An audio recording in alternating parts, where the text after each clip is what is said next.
I'm Debbie, and welcome to Bible Study. Today we are in chapter 12 in the book of Hebrews.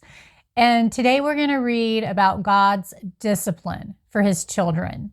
And we're also going to read about warnings and encouragements. So if you're ready to Bible study with me, let's go.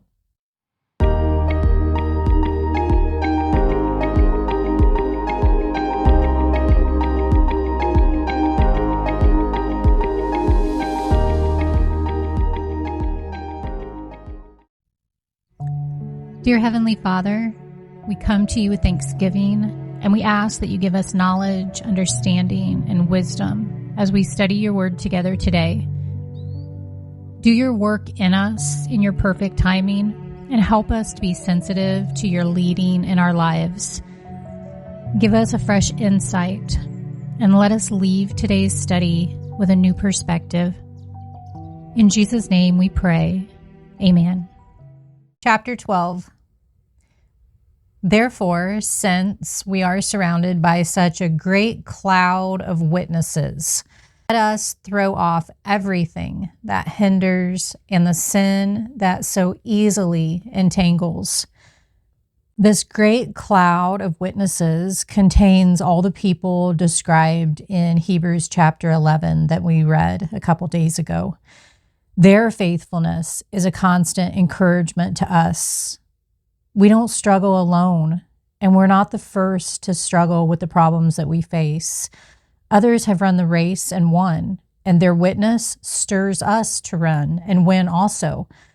What an inspiring heritage we have. And let us run with perseverance the race marked out for us, fixing our eyes on Jesus, the pioneer and perfecter of faith.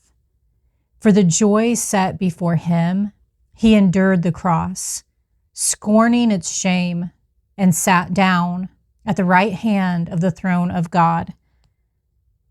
Long-distance runners work hard to build endurance and strength, and on race day, their clothes are lightweight and their bodies are lean. But in the ancient world, runners competed naked. To run the race that God has set before us, we must also strip off the excess weight that slows us down. And how can we do that? First, we can choose friends who are also committed to the race. Non-believing friends will have values and activities that may deter us from the course. Second, drop or curtail certain activities, such as continually checking messages, spending hours a day watching shows, or playing video games, or shopping for non-essential items. They may be adding unnecessary weight. Try dropping them for a while, and then check the results in your life. And third, get help for addictions that disable you. If you have a secret weight, such as pornography, gambling, painkillers, or alcohol, admit your need and get help. Verse 3, consider him who endured such opposition from sinners, so that you will not grow weary and lose heart. When you face hardship and discouragement, it's easy to lose sight of the big picture. But you're not alone. You can get help. Many others have already made it through the stage of life that you're in right now, enduring far more difficult circumstances than you have even.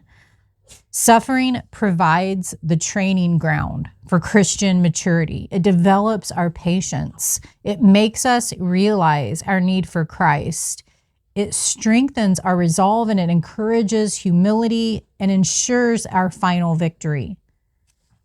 The Christian life involves focus and training. It requires us to give up whatever hinders or endangers our relationships with God, and to run with stamina and commitment in the power of the Holy Spirit.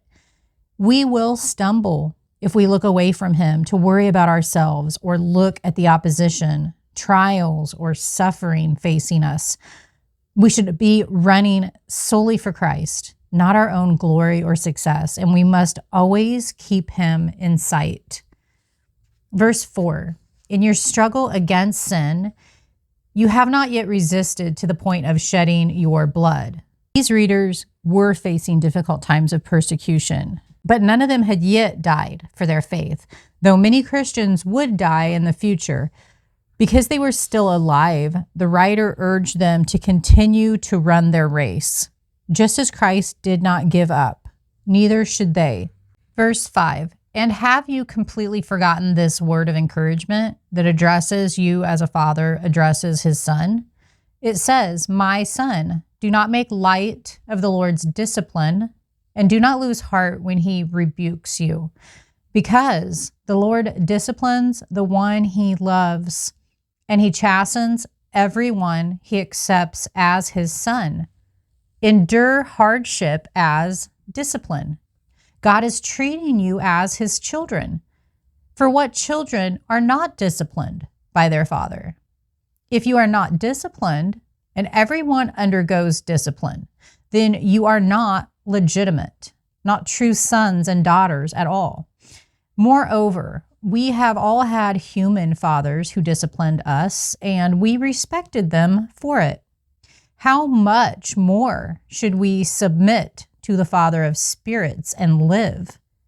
They disciplined us for a little while as they thought best, but God disciplines us for our good, in order that we may share in his holiness. No discipline seems pleasant at the time, but painful.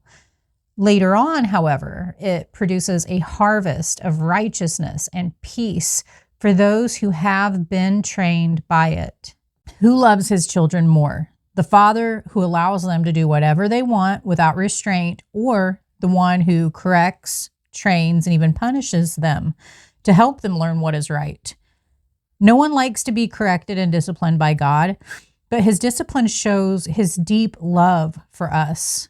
When God corrects you through his word, circumstances, or other people, see it as proof of his love and ask him what you need to learn. We may respond to discipline in several ways. We can accept it with resignation. We can accept it with self-pity, thinking we really don't deserve it.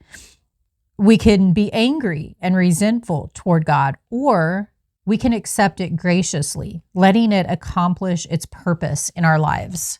Verse 12, therefore, strengthen your feeble arms and weak knees. Make level paths for your feet, so that the lame may not be disabled, but rather healed. The word that this starts with, therefore, is a clue that what follows is important. We should think of God as not only a disciplining parent, but also an Olympic-style coach who pushes us to our limits and requires discipline so we will win the reward of heaven. Although we may not feel strong enough to push on to victory, we'll be able to accomplish it as we follow Christ and trust him to strengthen our grip. Then we can use our growing strength to help those around us who are weak and struggling. We mustn't go forward with only our own survival in mind. Others will follow our example, and we have a responsibility to them if we are living for Christ as we claim to be. So does your example clear the path of stumbling blocks and make the way easier for others to follow? Do you raise the moral of others by demonstrating your grip on the promises of God? Or do those who follow you end up confused and misled? Your encouragement can strengthen them, show them that God knows what he's doing, and teach them how to cooperate with his plans and trust in his promises. Verse 14, make every effort to live in peace with everyone and to be holy. Without holiness, no one will see the Lord.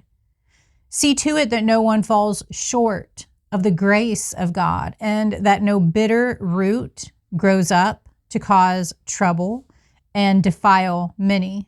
How can we be holy?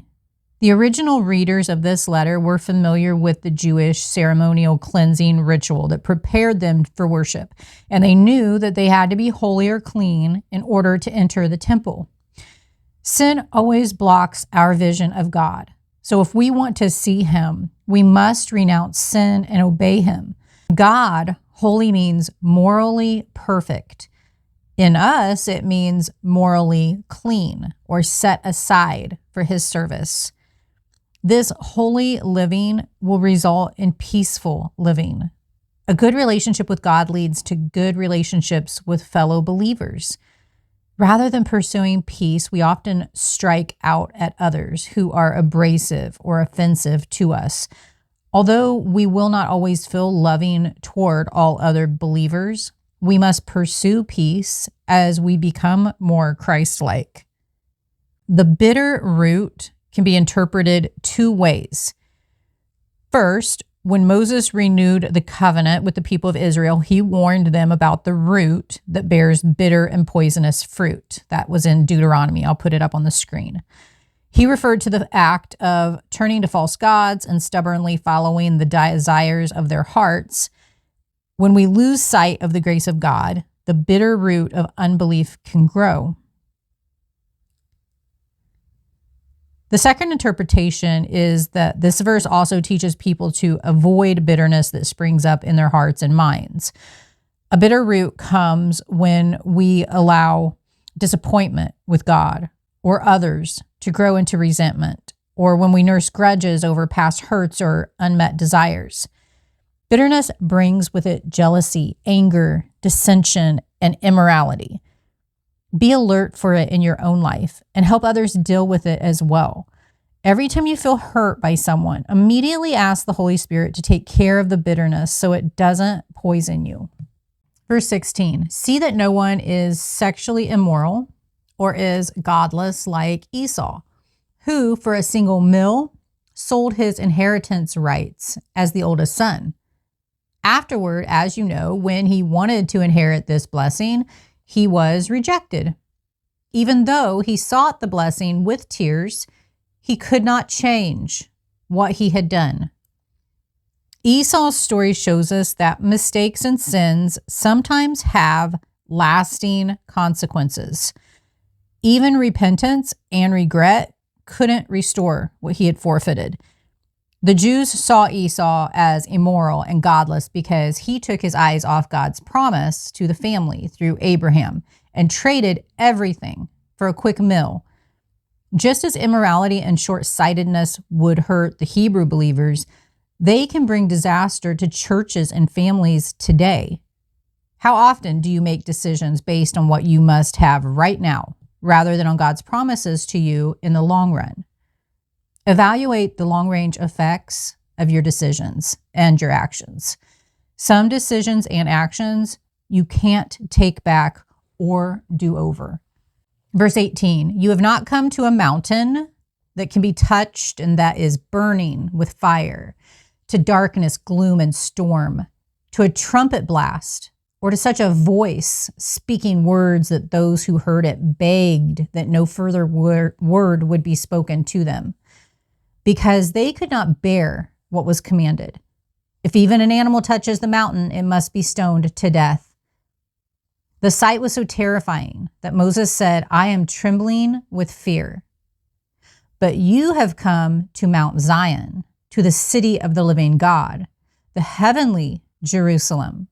You have come to thousands upon thousands of angels in joyful assembly, to the church of the firstborn, whose names are written in heaven. You have come to God, the judge of all, to the spirits of the righteous made perfect, to Jesus, the mediator of a new covenant, and to the sprinkled blood that speaks a better word than the blood of Abel.